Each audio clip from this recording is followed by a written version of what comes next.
স্ত্রীর বাচ্চা হবে, আমেরিকাতে নিয়ম হলো রুগীকে হাসপাতালে দিয়া চলে যাবে।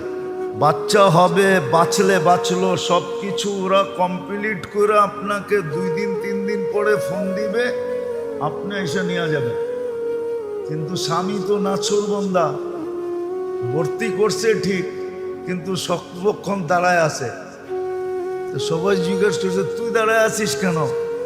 তোরে বুঝাইছে, বল তোর শরীরের একটা অঙ্গ অর্ধেক যদি কোথাও থাকে তাহলে আর অর্ধেক ওর সাথে থাকবে না পৃথক থাকবে? বলছে শরীর তো একটা, এটাকে তো অর্ধেক করা যায় না।